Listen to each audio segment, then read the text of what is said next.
We're going to take a look at our first play for our Redskins Singleback Bunch scheme. And the very first play is called double drags. Now, for those of you guys who have the Compression 11 video guide, you're not going to really learn a whole lot with this particular scheme because we're going to use the same motion that I've shown in that particular guide. But in the guys who don't have the guide, you guys will at least get a sense of what's in the guide, and hopefully it'll give you an idea of what's in there. So let's just go ahead and hop into this play. As I said, and the name of the play is called Singleback Bunch Double Drags. And this play here is pretty effective as far as beating bump and run man coverage. It can also be ran against zone coverage. In the write-up, I just show how to run it against bump and run man coverage. I'm going to go ahead and show you how I like to run it against zone as well in this video breakdown. But right off the bat, let's just run it against bump and run man coverage.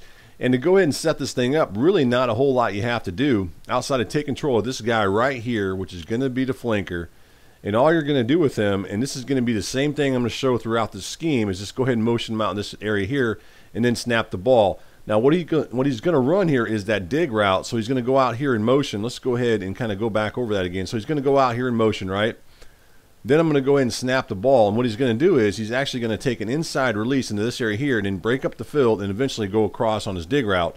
However, what we're going to wind up doing with the quarterback is we're actually going to drop him back, and once we spot him in this area about right in here, we're going to actually throw the ball to him in that area there, and that's what you're going to see here as I run through this. So let's just go ahead and do this. You can kind of see how he gets open, and we just throw that high bullet pass, and he winds up completing it to that receiver there, and we wind up picking up almost about 10 yards. Let's just look at this real close in instant replay. I want to go ahead and zoom in on him. And again, that's going to wind up being the flanker. And I want you guys to kind of pay attention to this defender here, and that happens to be the right corner, or excuse me, the left cornerback. Watch what he does here as we run through this play here, at least zoomed in a little bit. See how he takes that angle? He's got a bad coverage angle. And then he winds up breaking and trying to cover that guy, but by the time he gets in position, he's already 2 or 3 yards behind, and that allows us to make that throw. So we wind up completing it for a nice, 10-yard pickup by the time we actually get brought down. Expect to pick up anywhere between 5 to maybe 10 yards with this, maybe more depending on what the coverage is as far as man coverage goes. Let's go ahead and run this one more time, and I want to show you something here. I'm not going to throw the ball this time. I'm going to wait until he breaks. See, he really never gets open. If we wait till he runs that dig route, and you're probably asking me, why don't we wait till he runs the dig route? If you wait till he runs the dig route, then there's no opportunity to really throw the ball to him. Let's go back and zoom in on him again. So again, you can see how that corner gets behind, and right now I should zoom in on the corner, but you can see he's really never open at this point right here. So look how that corner winds up going inside of him right there. And if we try to make that throw, there might be one being a pick. So that's why you want to try to throw the ball about right there before he breaks towards the middle. Now you could try to maybe possibly throw it to the inside right there if you wanted to, but you're better off throwing it right there in that spot there. So when you run this, do as I'm showing here and you'll be fine as far as beating bump and run man coverage. Now if your opponent, maybe he'll manually defend that with a safety or something like that. Maybe he'll drop that safety down there. Maybe he'll drop a lineman back. You have to watch for that. But generally that play should be open against bump and run man coverage. Now I do want to talk about zone coverage here.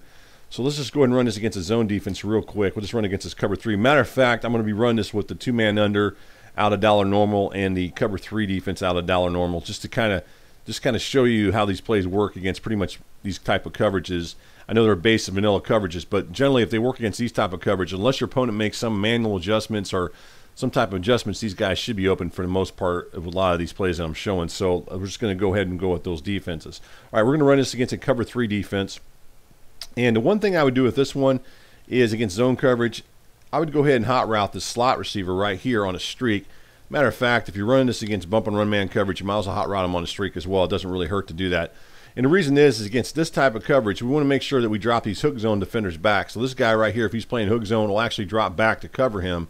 And then what that's going to wind up doing is allowing us to have some other buddy to throw to, because this guy right here really isn't going to be our option that we're going to throw to. The guys underneath that are running those drag routes have become the guys that we look to throw to, in particular that one, which is the split in coming across on his drag route from the left side of the field. He's coming from here, and he's actually the play's primary receiver. He'll be coming across, and he should be the one that should be wide open that we'll generally look to throw to against zone coverage. So really, that's the way I would run this play against zone coverage, and I just showed how to like to run against bump and run man coverage. So hopefully it'll give you at least the stepping stone of how to run this play to help you go and pick up some positive yards. Obviously, there might be something else that you might want to do with it, but that's just kind of my thoughts on how I like to run this particular play.